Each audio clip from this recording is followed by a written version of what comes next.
యెహెజ్కేలు 15వ అధ్యాయము మొదటి నుండి 8 వచనాలు ఉంది. 8 వచనాలు ధ్యానించుకుని ఆరాధనకు వెళ్దాం. మరియు యెహోవా వాక్కు నాకు ప్రత్యక్షమై ఇలాగ సెలవిచ్చింది. యెహెజ్కేలు ఈ మాటలు తెలియజేస్తున్నాడు.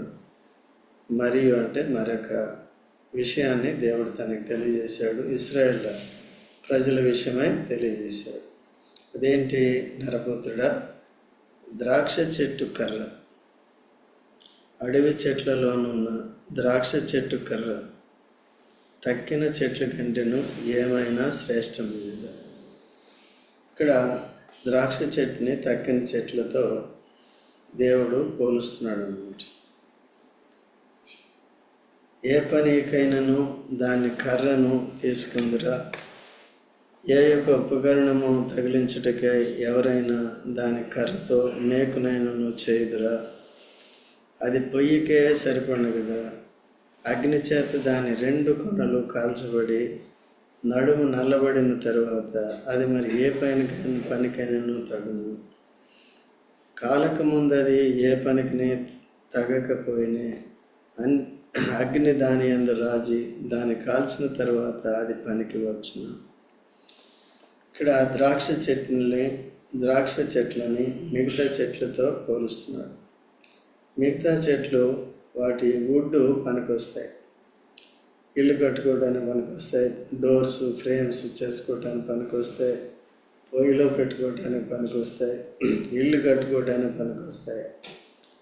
అయితే ద్రాక్ష చెట్టు కర్ర దేనికి కూడా పనికిరాదు.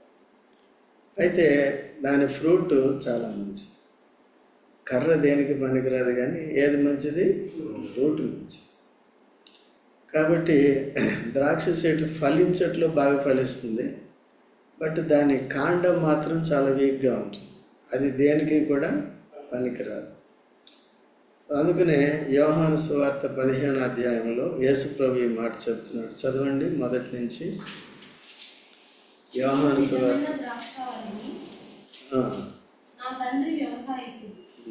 నాలో ఫలింపని ప్రతి తీగను ఆయన తీసి పారవేయును, ఫలించు ప్రతి తీగె మరి ఎక్కువగా ఫలింపవలెనని. ఇప్పుడు యేసుక్రీస్తు ప్రభు ఎవరంట? ద్రాక్షావళి. మనం ఎవరు అంట? తీగలు కదా. మనకు ముందు అంతకుముందు ఎవరు? మనం ఫలాలు లేని చెట్టు, ద్రాక్ష చెట్టు వంటి వారు. యెహెజ్కేలు 15లో ఏముందండి? ఫలాల గురించి లేదు. ఇక్కడ దేని గురించి ఉంది?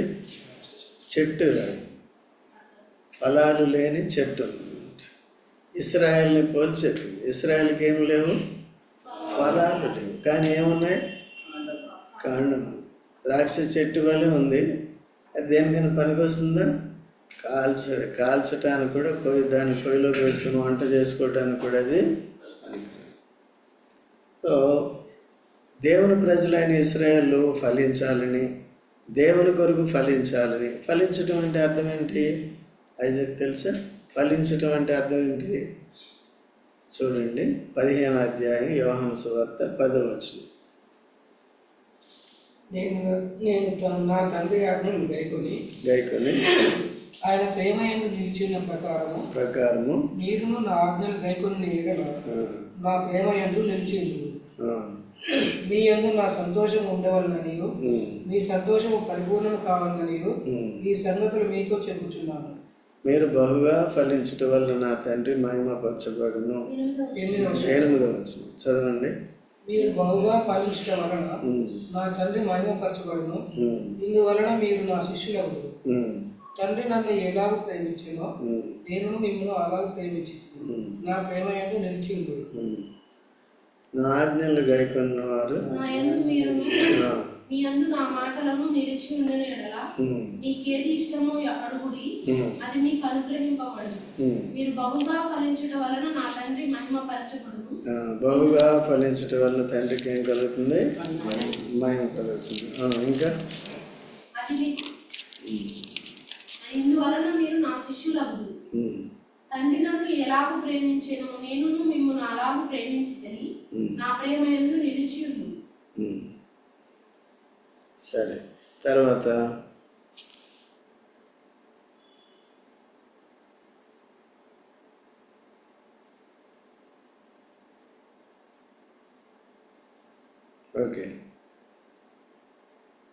దేవుని ఆజ్ఞలు గైకొంటమే 10వ వచనం. దేవుని ఆజ్ఞలు గైకొంటమే ఏంటండి? ప్రేమలో నిలిచి ఉండటం, దేవుని మయంపరచటం. దేవుని ఆజ్ఞలు గైకొంటం ఏంటది? ఇప్పుడు చూడండి, సౌలు రాజు దేవుని ఆజ్ఞను గైకొన్నాడు కదా. ఏది చూసి రమ్మంటే కాల్చి వచ్చాడు. అట్లా అంటే లోకంలో సామెత అది. చెప్పినట్టుగా చేయకపోతే దాన్ని ఏమంటారు? అట్లా. అందుకనే దేవుని మాటల్ని శ్రద్ధగా ఆలకించి చెప్పింది చెప్పినట్టుగా ఒక పొల్లు కానీ ఏమి కానీ తీయకుండా దాన్ని మనం చేయాలి. దాన్ని మొదటగా అర్థం చేసుకోవాలి. ఇప్పుడు ఇక్కడ ప్రవక్తలు ఉన్నారనుకోండి, వారు కూడా ఏది మార్చడానికి వీలు లేదు. ఏ మాట చెప్తే ఆ మాట పొల్లు కూడా పోకుండా ఏం చేయాలి? సరిగ్గా రాయాలి. ఎందుకంటే దేవుడు అంగీకరించడానికి ఆ మాటల్నే వారికి చెప్పాలి. కనుక ఇక్కడ ఏంటంటే ఫలభరితమైన జీవితాన్ని దేవుడు కోరుకుంటున్నాడు. ఫలించడానికి మనకి ఎన్ని రకాల ఫలాలు తెలుసా? మీరు ఎన్ని రకాల ఫలాలు తెలుసా? మొదటి ఫలం ఏంటంటే మారు మనసుకు తగిన ఫలం. మారు మనసు. మత్తయి సువార్త 3వ అధ్యాయంలో పరిసయ్యులు, శాస్త్రులు వీళ్ళంతా వచ్చి యోహాను దగ్గర ఏం తీసుకుంటారు? మారు మనసు విషయమైన బాప్తిస్మము తీసుకుంటారు. అందుకనే సర్ప సంతానమా అని పిలుస్తాడు అన్నమాట. సర్పం ఎప్పుడూ కూడా ఏమవుతుంది? సర్పం అంటే సాతానికి గుర్తు. సాతాను ఎప్పుడూ కూడా దేవుని మాట వింటాడా? వెనక ఏమయ్యాడు? దేవునికి విరోధయ్యాడు. దేవునికి అందుకని ఆయన పేరేమొచ్చింది? అపవాది అయ్యాడు. ఇప్పుడు దేవుని మాటల్ని వినని వారంతా, లేకపోతే విని అవిధేయత చూపించేవారంతా ఎవరండి? అపరాధులు మాత్రం కాదు కానీ అపవాది కదా. అపవాది అంటే ఎవరు? సాతాను. ఇంకో మాటలో చెప్పాలంటే సాతాను అబద్ధికులకి జనకుడు కాబట్టి, అవిధేయులకి జనకుడు కాబట్టి, సో వాడు చేసినట్టు, సాతాను చేసినట్టు మనం కూడా చేస్తే మనం కూడా ఎవరు అండి? సర్ప సంతానం, అపవాది సంతానం, సాతాను యొక్క సంతానం. ఒకప్పుడు అలాగ ఉంటుంది. ఎందుకో పనికిరాని ఫలములు లేని ద్రాక్ష చెట్ల వల్లే మనం కూడా ఉంటుంది. ఇశ్రాయేలీలు కూడా ఉన్నారు, యెరూషలేము వాసులందరూ కూడా ఉన్నారు కదండి. వారందరినీ కూడా దేవుడు ఏం చేస్తున్నాడు? మీరు ఫలించని కేవలం వట్టి ద్రాక్ష చెట్టు వల్ల ఉంటే లాభము లేదు. కాబట్టి మీరేం చేయాలి? ఫలించాలంటే అర్థం ఏంటంటే దేవుడు హెచ్చరించినప్పుడు నీలో ఫలానా లోపం ఉంది, నీలో ఫలానా పాపం ఉంది, నీలో ఫలానా అవిధేయత ఉంది, దాన్ని నువ్వు సరిదిద్దుకో, మార్చుకో. అప్పుడే నీవంటే నేను ఆనందిస్తాను కదా, నిన్ను ఆశీర్వదించగలుగుతాను, లేకపోతే నిన్ను వాడుకోగలుగుతాను అని దేవుడు చెప్తాడు. అయితే ఈ ఇశ్రాయేల్ అందరూ కూడా ఏం చేస్తున్నారండి? అది 6వ వచనం చూసాం కదా. 6వ వచనం చూడండి. 15. నేను అగ్నికి అప్పగించిన ద్రాక్ష చెట్టు అడవి చెట్లలో ఎలాంటిదో యెరూషలేము కాపురస్తులను అలాంటి వారే కనుక నేను వారిని అప్పగింపబోచున్నాను. ఇది సంగతి. అడవి చెట్లలో ద్రాక్ష చెట్టు ఎట్లాంటిదో యెరూషలేము కాపురస్తులు కూడా అటువంటి వారే. పనికిరాని దాన్ని నేనేం చేస్తాను? కాల్చి వేస్తాను. ద్రాక్ష చెట్లు నరులకు ఉపయోగకరంగా ఉండాలి అదే, అది ఫలాలు ఇచ్చి ఉపయోగకరంగా ఉండాలి. ద్రాక్ష చెట్టు ఫలాన్ని ఇచ్చి నరుని హృదయాన్ని సంతోషపెట్టాలి. ఇక్కడ ఏం చేస్తుందంటే అసలు కారు ద్రాక్షలు కాదు కదా, ఏ ఫలం కూడా లేకుండా ఉంది. అందుకనే యేసుక్రీస్తు ప్రభు ఏమన్నాడు? నేను నిజమైన ద్రాక్ష వల్లని, వ్యవసాయకుడు, మీరు తీగలిగి నా యందు నిలిచి ఉండి ఫలించాలి. ఏం ఫలించాలి? ఫస్ట్ మారు మనసుకు తగిన. ఒకప్పుడు మనం ఎవరు? ఇశ్రాయేల్ లాంటి వాడు, యెరూషలేము నివాసులు లాంటి వాడు కదా. చెట్టు అంటే ఏదో బతికున్నాం కానీ మనలో ఎటువంటి ఫలం, దేవునికి ఇష్టమైన ఫలాలు ఏమీ కూడా లేవు. అందుకనే ప్రభువైన యేసుక్రీస్తుని అంగీకరించే ముందు దేవుడు కోరుకునేది ఏంటో తెలుసా మీకు? మొట్టమొదటిగా కోరుకునేది ఏంటో తెలుసా? మారు మనసు కదా. మారు మనసు అంటే మన పాప జీవితాన్ని బట్టి మనం ఏం చేయాలంటే హృదయంలో పశ్చాత్తాపడాలి, నోటితో ఒప్పుకోవాలి. ఏమని? నేను పాపిని. తప్పిపోయిన కుమారుడికి ఏమొచ్చింది? పశ్చాత్తాపం వచ్చింది. పశ్చాత్తాపం వచ్చిందంటే చింతించాడు. నేను నా తండ్రికి విరోధంగా పాపం చేశాను, పరలోకానికి విరోధంగా, దేవునికి విరోధంగా పాపం చేశాను, నా తండ్రి మాట లెక్క చేయలేదు, నేను అనవసరంగా లోకంలోకి వెళ్ళిపోయాను, చెడు ఫలాలు ఫలించాను కదా. ఎండు ద్రాక్ష చెట్టు వల్ల అయిపోయాను, ఫలాలు లేని ద్రాక్ష చెట్టు వల్ల అయిపోయాను. కాబట్టి అక్కడ లోకంలో ఉన్నప్పుడు ఆయనకి ఏముందంటే మరణం తప్ప ఇంకోటి ఆయన ఎదుట లేదు, తినటానికి తిండి కూడా లేదు, డబ్బులు అయిపోయినాయి. ఈ లోకంలో సుఖం ఎంతవరకు ఉంటుంది? డబ్బులు ఉన్నంత వరకు ఉంటుంది, తర్వాత ఉండదు. అందుకనే యేసుక్రీస్తు ప్రభు ఇచ్చే సంతోషం ఎటువంటిది? అది శాశ్వతమైంది. ఓకేనా? తర్వాత ఇప్పుడు మనం పరలోకానికి వెళ్ళిన తర్వాత అక్కడికి వెళ్ళి ఏ పని చేయనక్కర్లేదు. నీ జీవనోపాధి కొరకు కానీ మన జీవనోపాధి కొరకు కానీ అక్కడికి వెళ్ళి చేయవలసిన పని ఏమీ కూడా లేదు. కానీ అక్కడ పరలోకంలో ఏముంటుంది? నిత్యము ఆనందం ఉంటుంది కదా. అది దానికి ఏమైనా కొన్నామా మనం? లేదు. అట్లా మనము పరలోకంలో దేవుడిచ్చే ఆనందం ఈ భూమి మీద కొద్దిగా అటు ఇటు ఉంటుంది మనకి. అయినా యేసుప్రభు నమ్ముకున్న తర్వాత భక్సింగ్ గారు ఎక్కువగా ఉపయోగించిన వాక్యం ఏంటంటే చెప్పనశక్యమును మహిమాయుక్తమైన సంతోషాన్ని ఉపయోగించారు. అంటే ఎన్ని శ్రమలు ఈ జీవితంలో ఉన్నప్పటికీ ఈ లోకంలో అయితే చెప్పలేనటువంటి చెప్పనశక్యని సంతోషం నా హృదయంలో పెట్టాడు. అదే తన సాక్ష్య బుక్లో, చిన్న బుక్లో దాని హెడ్డింగ్ అదే ఉంటుంది. ఇది చెప్పనశక్యమును మహిమాయుక్తమైన సంతోషమును ఎలాగ పొందితిని అనే మాట ఇక్కడ ఉంటుంది అన్నమాట. సో కాబట్టి ఇది ఆత్మ సంబంధమైన ప్రభు ఇచ్చే సంతోషం వేరు, లోక సంబంధమైన శరీరానికి దొరికే ఆనందము, సంతోషం వేరు. కాబట్టి దాన్ని వేరు చేసుకుని జాగ్రత్తగా చూసుకోవాలి. తప్పిపోయిన కుమారుడికి మారు మనసు వచ్చిన తర్వాత పశ్చాత్తాపడ్డాడు. అదే ఏం చేసిందంటే లోకాన్ని విడిచిపెట్టేటట్టుగా చేసింది.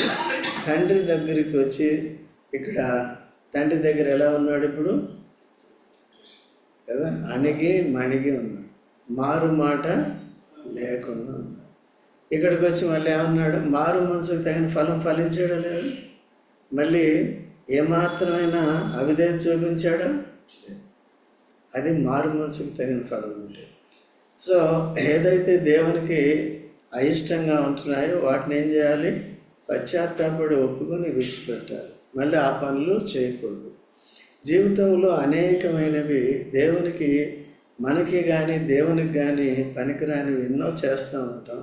అందుకనే అనుదినము కూడా ప్రతి మీటింగ్లో కూడా దేవుని వాక్యం చేత హెచ్చరింపబడుతుంది. దేవుడు మనల్ని హెచ్చరిస్తున్నాడు. దాన్ని జాగ్రత్తగా శ్రద్ధగా విని ఏం చేయాలి? మనం మారు మనసు పొందాలి. ఈరోజు సబ్జెక్ట్ ఏంటి? మారు మనసు పొందాలి. అంటే పశ్చాత్తాపడి ఏం చేయాలి? ఒప్పుకో. అదే ఫలం. పశ్చాత్తాపడి ఒప్పుకోవాలి. ఒప్పుకొని ఏం చేయాలి? నిద్రపోకయ్యా అంటే ఏం చేయాలి? మళ్ళీ అది నిద్రపోతే మళ్ళీ మీటింగ్కి టైంకి రండి అయ్యా అంటే ఏం చేయాలి? రాలేదనుకో ఏం చేసినట్టు?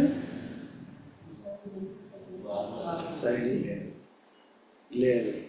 ఇవే కాదు ఇంకా ఇలాంటివి ఏదేదో చెప్పినప్పుడు దాని గురించి ఏం చేయాలి? ప్రతి హెచ్చరిక విషయంలో కూడా ఎవరైతే అవిధేయులుగా ఉంటున్నారో ఆ విషయాల్లో తప్పకుండా ఏం చేయాలి? మనం మారు మనసుకు తగిన ఫలం సంతోషించాలి. రెండోది ఏంటి? ఆత్మఫలం. ఆత్మఫలం ఏంటి? ఐజాక్ తెలుసా? ప్రేమ,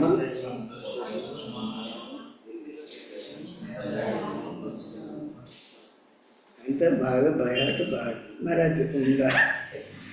ఆ ఫలం ఉందా? ప్రేమ ఉందా? ప్రేమ అంటే ఇది ఆత్మ సంబంధమైన ప్రేమ.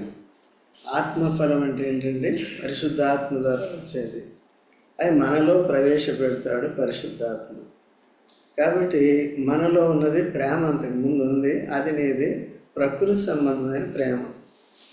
అది నీ ఇంటి వారు మాత్రమే ప్రేమిస్తుంది, నీకు అనుకూలంగా ఇష్టమైన వారినే ప్రేమిస్తుంది. అయితే దేవుని ప్రేమ అందరినీ ప్రేమిస్తుంది. అది ఆత్మ సంబంధమైన ప్రేమ. కాబట్టి ప్రేమ అంటే ముందు ఎవరిని ప్రేమించాలి? దేవుని ప్రేమించడం అంటే అర్థం ఏంటి? ఆజ్ఞలను అన్నిటినా కొన్నిటినా అన్నిటినీ. అందుకనే అది. కాబట్టి ప్రేమ. రెండోది ఏంటి? ఎప్పుడు సంతోషించాలి? ఎల్లప్పుడు. మేలు కలిగిన మేలు కొరకే, కీడు మేలు కొరకే. ఇప్పుడు ఈయన యోబు సమస్తాన్ని కోల్పోయాడు కదండి. మేలా కీడా? ఎందుకంటే శోధనను సహించేవాడు ధన్యుడు. ఆయన శోధింపబడ్డాడు కాబట్టి కోల్పోయిందంతటినీ కూడా సహనంతో, ఓర్పుతో నిలబడ్డాడు. కాబట్టి రెండంతలుగా ఏం చేశాడు? ఒకంత కోల్పోతే రెండంతలు పొందాడు, అన్నీ కూడా పొందాడు. అందుకనే అబ్రహాం కూడా ఏం చేశాడు? ఏకైక కుమారుని కూడా తానేం చేసి దేవుడు అడిగినప్పుడు దాచుకోలేదు. ఇక్కడికి ఏది దాచుకోలేదు. నీ తర్వాతే అన్నీ. నీవేది అడిగితే నా ప్రాణం కావాలంటే ఇస్తా, నా కొడుకు ప్రాణం కావాలంటే ఇచ్చేస్తా కదా. అపోస్తలుడు పౌలు కూడా అంతే. నేను సువార్త చెప్తాను, చంపుకుంటారు చంపుకొని, నేను రెడీ. అయితే పేతురు కూడా అన్నాడు, నేను యేసు ప్రభు కొరకు చచ్చిపోతాను, సరసాల్లోకి వెళ్ళాడా. చిన్నపిల్ల వచ్చి, నువ్వు యేసు ప్రభుతో కూడా ఉన్నవాడు అంటే ఏమన్నాడు? అబ్బాయి నాకు యేసు ప్రభు ఏంటో తెలియదు. ఎంత అబద్ధం ఆడాడు. తర్వాత పశ్చాత్తాపడ్డాడు. తర్వాత ఏం చేశాడండి? యేసు ప్రభు కళ్ళల్లో చూసేటప్పటికి ఏం చేశాడు? బయటికి పోయి ఏడ్చాడు. అప్పుడు కూడా బాహాటంగా ఆడలేదు. అదే అప్పటి నుంచి ఏం చేశాడండి? మారు మనసు తర్వాత ఆ రీతిగా సిద్ధపడుతూ వచ్చాడు. సో ఇలా చూస్తే రెండో ఫలం ఏంటి? ఇవన్నీ చెప్పుకుంటూ పోతుంటే టైం సరిపోదు మనకి. మొదట ఏం ఫలం అది? మొదట ఏం ఫలం? మారు. రెండో ఫలం ఏంటి? ఆత్మ. మూడో ఫలం ఏంటి? వెలుగు ఫలం. వెలుగు ఫలం ఏంటి చూడండి? మంచితనం. ఎఫ్ఎస్సి 5:9. ఎఫ్ఎస్సి 5:9. ఇంగ్లీష్లో ఇక్కడ కూడా స్పిరిట్ అని ఉంటుంది, తెలుగులో వెలుగు అని ఉంటుంది. వెలుగు కరెక్ట్. వెలుగు ఫలము మంచితనము, నీతి, సత్యమను వాటితో వెలుగు ఫలం కదా. పేతురు ఏమంటాడు? మనల్ని చీకటిలో నుండి ఆశ్చర్యకరమైన తన వెలుగులోనికి. ఆ వెలుగు ప్రకృతి సంబంధమైనది కాదు. ప్రతిదీ రెండు అర్థాలు ఉంటాయి. ప్రకృతి సంబంధమైనది ఉంది, ఆత్మ. ప్రకృతి సంబంధమైన ఉన్న ప్రతిదానికి కూడా ఆత్మ సంబంధమైనది ఉంటుంది. చీకటి ఉంది. చీకటి దేని గుర్తు? ఆత్మీయంగా పాపానికి గుర్తు, సాతానికి గుర్తు. వెలుగు దేనికి గుర్తు? మంచితనానికి, నీతికి, సత్యానికి గుర్తు కదా. అది. సో వెలుగు ఫలం ఏమనగా సమస్త విధములైన మంచితనము. ఇప్పుడు యేసుప్రభు ఏమన్నాడు? నేను లోకమునకు వెలుగంటే అర్థం ఏంటి? యేసుప్రభు మంచోడా చెడ్డోడా? ఈవెన్ ఒక ఆయన వచ్చి ధనవంతుడు యవనస్తుడు వచ్చి సద్బోధకుడు అంటే, మంచి బోధకుడు అంటే, నన్ను మంచోడని ఎందుకు అంటున్నావు? అది కూడా మనుషుల మెప్పైన కోరు. నన్ను ఎప్పుడు నా తండ్రే మెచ్చుకోవాలి, నువ్వేం మెచ్చుకోని అవసరం లేదు. కానీ నేను చెప్పింది నువ్వు వింటే, నేను చెప్పింది నువ్వు విని దాన్ని పాటించాలి. ఓకే. మనసు మార్చుకోవాలి ఫస్ట్గా. అది తర్వాత రెండోది అప్పుడు నీకు పరిశుద్ధాత్మ ఇవ్వబడుతుంది, ఆత్మఫలం ఫలించాలి. మూడోది ఏంటి అంటే ఇప్పుడు ఏదది వెలుగు ఫలం ఫలించాలి. నీవు కూడా యేసు ప్రభు యొక్క మంచితనం మనలో రిఫ్లెక్ట్ అవ్వాలి. అందుకనే పౌలు అంటాడు, క్రీస్తు యేసు కలిగిన ఆ మనసునే మీరును కలిగి ఉండి. ఎక్కడుంది? ఫిలిప్పి 2:5 ఉంటుంది. ఓకేనా? రెండోది నీతి. నీతి అంటే స్వనీతి వేరు, దేవుని ద్వారా వచ్చే నీతి. దేవుడు చెప్పింది చేయటమే నీతి తప్ప మనం ఏదో చేసేసి నీతి అనుకోవడం కాదు. లోకంలో ఉన్న అన్ని జనులందరూ కూడా తాము చేసిందే నీతి అనుకుంటారు. దేవుడు యేసు ప్రభు ద్వారా ఇచ్చే నీతిని ఎవరు కూడా ఎరక్క క్రీస్తుని నిరాకరిస్తున్నారు. క్రీస్తు లేకపోతే వారి జీవితంలో ఏం లేదు. ఎన్ని దీపాలన్నీ వెలిగించుకో, ఎన్ని పెద్ద పెద్ద బల్బులన్నీ పెట్టించు, ఇవన్నీ ప్రకృతి, ఇవన్నీ ఆర్టిఫిషియల్. అయితే నిజమైన వెలుగు ఎవరండి? అది లోకంలోకి వచ్చిందే. ఆయన ఎవరు? యేసు. సో యేసు ప్రభు ద్వారా మనకేమొచ్చింది? నీతి వచ్చింది. మన పాపముల కొరకు చనిపోయాడు, సమాధి చేయబడ్డాడు, తిరిగి లేచాడు. ఎందుకు చనిపోయాడు? మన అపరాధం. ఎందుకు లేచాడు? నీతిమంతుడుగా కదా. పాపం ఎరిగిన ఆయన మన కొరకు పాపముగా చేయబడ్డాడు. కాబట్టి ఆయన యందు మనము దేవుని నీతి అగునట్లనే మాట ఉంటుంది. ఏది? 2 కొరింథీ 5:21 తినవస్తుంది. ఓకే, ఇవన్నీ కూడా మనం జాగ్రత్తగా తెలుసుకోవాలి. ఇప్పుడు క్రీస్తు యేసునందు విశ్వాసం ఉంచడం ద్వారా మన పాపాలు ఒప్పుకుని క్షమాపణ పొందడం ద్వారా దేవుని నీతి మనకి ఆరోపింపబడింది. ఇప్పుడు మనం ఎవరు? నీతిమంతులు. ఇప్పుడు మనం పరిశుద్ధులు, నీతిమంతులు, పరిశుద్ధులు కదా. విమోచింపబడ్డాం, సాతాను అధికారం నుంచి విడుదల పొందాం, నరకం నుంచి రక్షింపబడ్డాం. సో మంచితనం. మూడోది ఏంటి? సత్యం అని వాటిలో కనపడుతుంది. సో యేసు ప్రభు ఏమన్నాడు? నేను నిజమైన ద్రాక్షావళిని, మీరు తీగలు. ఫలించని ప్రతి తీగను ఏం చేస్తాడంటే, అక్కడ ఇజ్రాయెల్ ఏమన్నాడు? ఫలించని ద్రాక్ష చెట్లన్నిటిని ఏం చేస్తాడంట? ఎవరు ద్రాక్ష చెట్లు? ఎవరు ఆ ద్రాక్ష చెట్లు? ఎవరు? 6వ వచనం చదవండి. 15:6 ఇందాక చదివారు కదా. యెరూషలేము కాపురస్తులను అలాంటి వారే గనుక నేను వారిని అది. ఇప్పుడు కొత్త నిబంధనలో మనకి ఎలా వర్తిస్తుంది ఇది? ఫలించిన ప్రతి తీగను నరికి అగ్నిలో నరకక్కర్లేదు, తెంచిపడేయచ్చు. ఎండిపోతుందా? బయట పారవేయదు.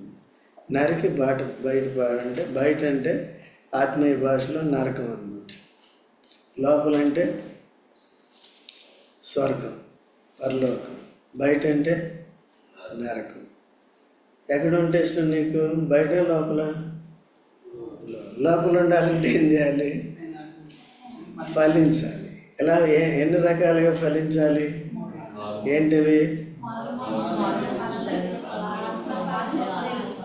మారు మనసు తగిన ఫలం ఎప్పుడు ఫలించాలి? నిరంతరం ఫలించాలి. యేసు ప్రభువు నమ్ముకున్నారు, మారు మనసు, అవన్నీ కథలు చెప్తారు కదా.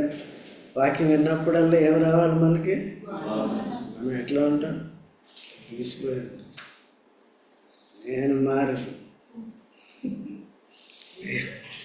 నువ్వు ఎన్నెన్నో చెప్పు. అర్థమైందండి? సో నీ ఫలం తగ్గిపోతుందన్న, సరిగా ఉండదు. రెండోది ఏ ఫలం ఉండాలి? ఆత్మఫలం ఉండాలంటే ఆత్మఫలంలో ఉన్న గుణాలన్నీ ఎన్ని? నవరసాల 9. ప్రేమ. ఈ నవరసాలు కూడా ఏం కావాలండి? ఉండాలి మన ఆత్మఫలంలో. మూడోది ఏంటి? వెలుగు ఫలం. రెండోది ఏంటంటే క్రియాఫలం.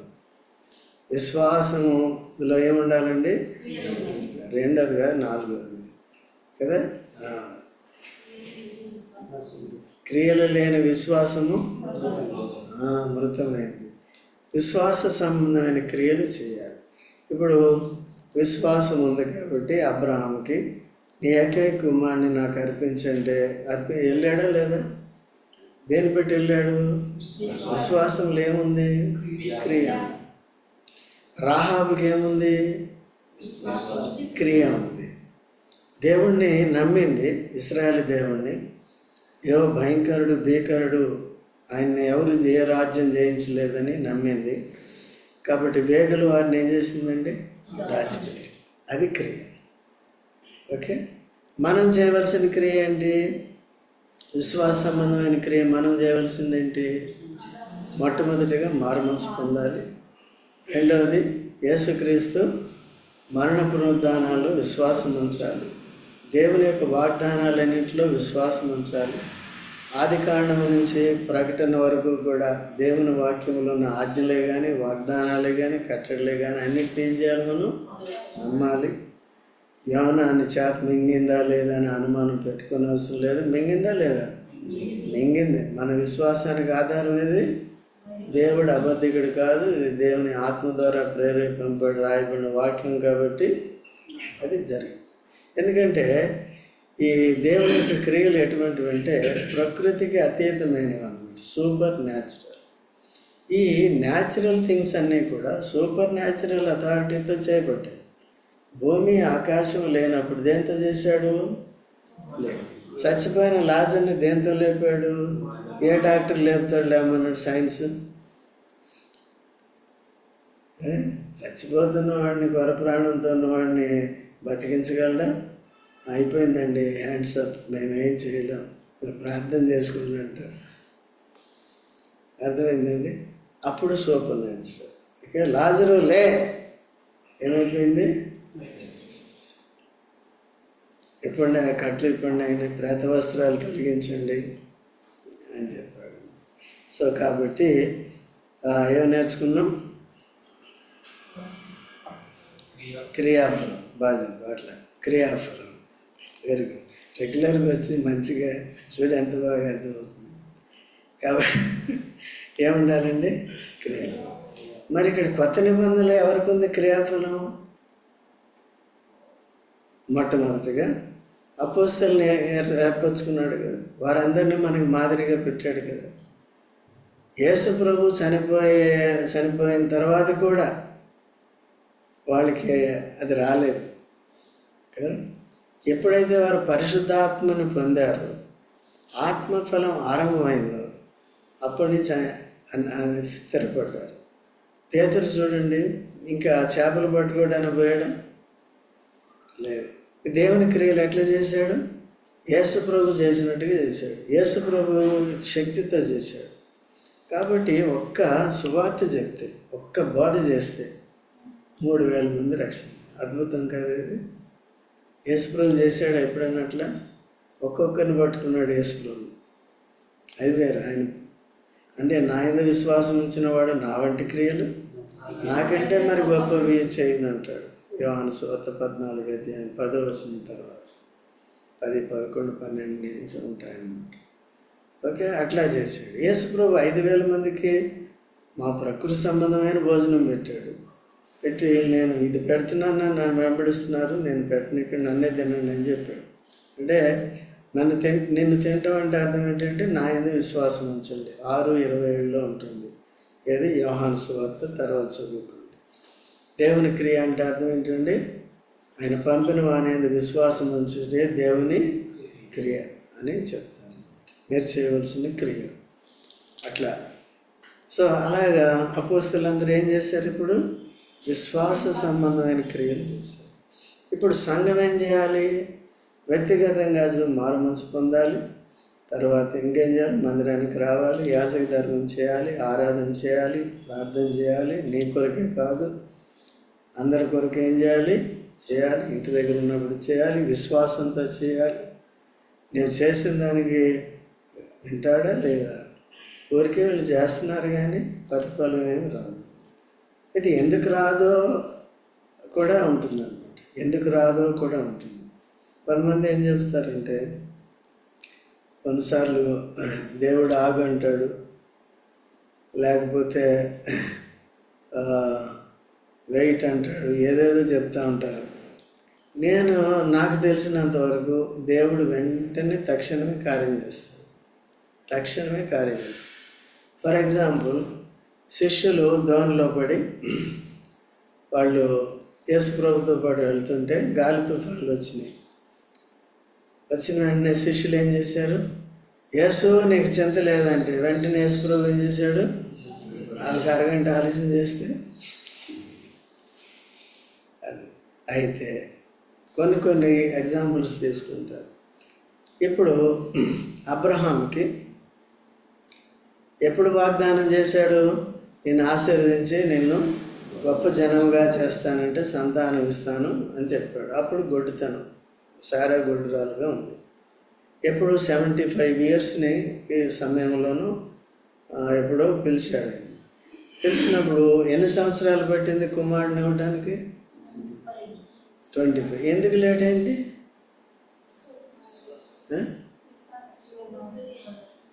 చూడండి, 17వ అధ్యాయం ఆదికాండం 1వ వచనం. ఈ బాధలు సరిగా వాక్యంతో కనెక్ట్ అయ్యి ఉండవు అన్నమాట. కొన్నిసార్లు వెయిట్ చేయండి. నీ పర్సనల్ విషయాలు, నీ స్వార్థం కొరకు అట్లా అడిగితే అడగనే అవసరం లేదు. చదవండి. 17 ఎన్ని ఏళ్ళండి? 99 ఏళ్ళు అయినప్పుడు ఏమైంది?